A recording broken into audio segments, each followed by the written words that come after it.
जय हिंद विद्यार्थी मित्रांनो, आणखीन एका घटकाचे लेखीचे मार्क जाहीर झालेले आहे विद्यार्थी मित्रांनो. आणि आपण या घटकामध्ये बघणार आहोत नेमका कट ऑफ किती जाणार आहे, सेफ स्कोर किती असणार आहे आणि सर्वसाधारण कट ऑफ किती जाणार आहे, त्यानंतर होमगार्ड कट ऑफ किती जाणार आहे, प्रकल्पग्रस्त, माजी सैनिक, खेळाडू, त्यानंतर SC ST, VJNT, त्यानंतर DTA वगैरे, SC, त्यानंतर SBC, त्यानंतर OBC, EWS, SEBC या सर्व कास्टचा आपण सेफ स्कोरसुद्धा सांगणार आहे. ओपन किती कट ऑफ जाऊ शकतो. तर बघा विद्यार्थ्यांना कशा प्रकारे मार्क पडले आहे ते आपण सुरुवातीला बघूया. त्यानंतर आपण सेफ स्कोर सांगणार आहोत आणि नेमका कट ऑफ किती जाणार आहे ते सुद्धा सांगणार आहोत. तर व्हिडिओ शेवटपर्यंत नक्की बघा. सर्वांनी आपलं टेलिग्राम चॅनल जॉईन करा. ही यादीसुद्धा तुम्हाला तिथे मिळून जाईल, ठीक आहे. आणि सर्व याद्यासुद्धा तुम्हाला तिथे मिळेल. सर्वात आधी अपडेटसुद्धा आपण टेलिग्रामवर देत असतो. तर टेलिग्राम सर्वांनी जॉईन करा. लिंक या व्हिडिओच्या खाली डिस्क्रिप्शन बॉक्समध्ये देण्यात आलेली आहे. तर पहा, पहिल्या विद्यार्थ्याला 68 मार्क मिळालेले आहे, 82, 81.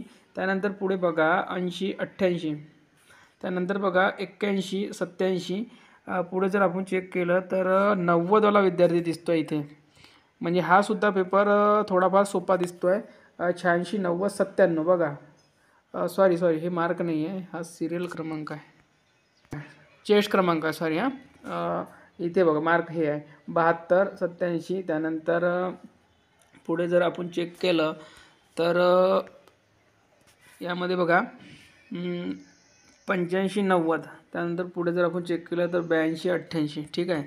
त्यानंतर बघा पुढे आपण चेक करूयात 92 मार्कवाला विद्यार्थी बघा, 92वाला विद्यार्थी आहे.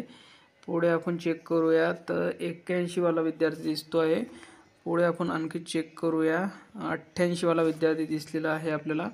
88 गुण घेणारा विद्यार्थी आहे. 84वाला विद्यार्थी आहे. 86. पुढे आपण चेक करूया 88, 84, ठीक आहे. त्यानंतर बघा आपण 82वाला विद्यार्थी दिसतो आहे. पुढे आपण चेक केलं तर 64 गुणवाला विद्यार्थी आहे. त्यानंतर पुढे बघा 90वाला दिसला आहे बघा, इथे परत 90वाला दिसतो आहे, ठीक आहे. पुढे चेक करूया आपण यामध्ये. पुढे जर आपण चेक केलं तर या लिस्टमध्ये 80 मार्क घेणारे बघा, एकसारखे मार्क घेणारे विद्यार्थी, चेस्ट क्रमांकसुद्धा मागे पुढे आहे, ठीक आहे एकदम. त्यानंतर पुढे बघा 84 मार्कवाला विद्यार्थी आहे. पुढे चेक करूयात 80वाला विद्यार्थी आहे. त्यानंतर 87वाला विद्यार्थी आहे. 80वाला त्याच्या खाली आहे 82. पुढे आणखी चेक करूया. एकूण 39 पेजेस आहे, ठीक आहे. आपण जवळपास 10 पेजपर्यंत बघूया आणि तुम्हाला सेफ स्कोर सांगून देऊया. पुढे आपण चेक करायला गेलो तर इथे जसं मगाशी जो आपला याच्या अगोदरचा व्हिडिओ होता त्याप्रमाणे इथे मार्क नाही आहे, ठीक आहे. तिथे लागोपाठ मार्क होते. जालना SRP आपला इथे 87, 81वाला विद्यार्थी दिसतो आहे.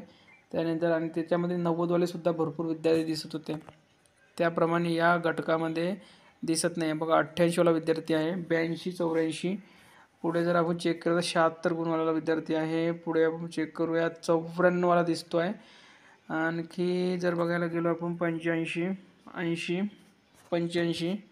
त्यानंतर पुढे बघा म्हणजे आतापर्यंत आपल्याला 94वाला विद्यार्थी दिसलेला आहे हायेस्ट स्कोरवाला. त्यानंतर पुढे आणखी चेक करूयात 58 गुणवाला विद्यार्थी आहे. 84 गुण घेणारा विद्यार्थी आहे. पुढे जर आपण चेक केलं तर 83 गुण घेणारा आहे. परत 83 गुण घेणारा विद्यार्थी आहे. 90 गुण घेणारा विद्यार्थी आहे. पुढे आपण आणखी चेक करूयात 2-3 पेज आणि तुम्हाला सेफ स्कोर सांगणार आहोत. कट ऑफ किती जाणार आहे 82, 81. पुढे आपण चेक करू 86, 84. म्हणजे 86 किंवा 84 किंवा 87 मार्क इथे जास्त प्रमाणात दिसत आहे, ठीक आहे. 87वाला बघू शकता, 84वाला बघू शकता. पुढे चेक करूयात आपण 77 मार्कवाला विद्यार्थी आहे. त्यानंतर बघा आपण जर चेक केलं तर या पेजवर 80वाला विद्यार्थी दिसतो आहे. पुढे जर चेक केलं आपण तर 84वाला विद्यार्थी आहे. पुढे आपण एक पेज चेक करूया आणखी आणि सेफ स्कोरवर जाऊया, कट ऑफवर जाऊया, ठीक आहे. तर 89वाला विद्यार्थी दिसतो आहे. पुढे आपण चेक करूयात. तर पहा या घटकामध्ये सेफ स्कोर जर बघायला गेलो तर इथे 87 ते 88 किंवा 86 या 3मध्ये, सॉरी 36 लिहिलं मी, या 3 रेंजमध्ये तुमचे मार्क असतील तर तुम्ही कास्टमध्ये कोणत्याही कास्टमधून फॉर्म भरला असेल तर तुम्ही सेफ झोनमध्ये असू शकता, पण तुमचं ग्राउंड हे 93+ पाहिजे किंवा 93 तरी पाहिजे, ठीक आहे. त्यानंतर बघा ओपनमध्ये जर तुम्ही असाल तर 90+95 तुमचे मार्क येत असतील तर तुमचा इथे काम होऊन जाईल, ठीक आहे. आणि होमगार्ड वगैरे जे आहे ज्यांनी फॉर्म भरला आहे कास्टमधून, ते कास्टच्या सर्वसाधारण लेवलवर तुमचा कट ऑफ लागेल. प्रकल्पग्रस्त 2-3 मार्क होमगार्डपेक्षा कमी लागेल. त्यानंतर खेळाडू हा प्रकल्पग्रस्तपेक्षा 1 मार्क जास्त किंवा कमी लागू शकतो. त्यानंतर माजी सैनिक हा जवळपास 8 ते 12 मार्कच्या दरम्यान कमी लागणार आहे, कास्टनुसार, प्रत्येकाच्या आपापल्या कास्टनुसार, ठीक आहे. ओपनमध्ये सुद्धा 4 ते 5 मार्क कमी लागेल, ठीक आहे. त्यानंतर बघा अनाथ हा खूप कमी लागेल, जवळपास हा 10 ते 12 मार्क, म्हणजे हा माजी सैनिकच्या रेंजमध्ये लागू शकतो, ठीक आहे. तर हा जो गट आहे SRPF बलगट क्रमांक 12 हिंगोलीची ही गुणांची यादी आहे. ही यादी तुम्हाला आपल्या टेलिग्रामवर सुद्धा मिळून जाईल. आणि आपण जो सेफ स्कोर सांगितलेला विद्यार्थी मित्रांनो, तो जवळपास 88% बरोबर बसणार आहे. तर या व्हिडिओमध्ये इथपर्यंत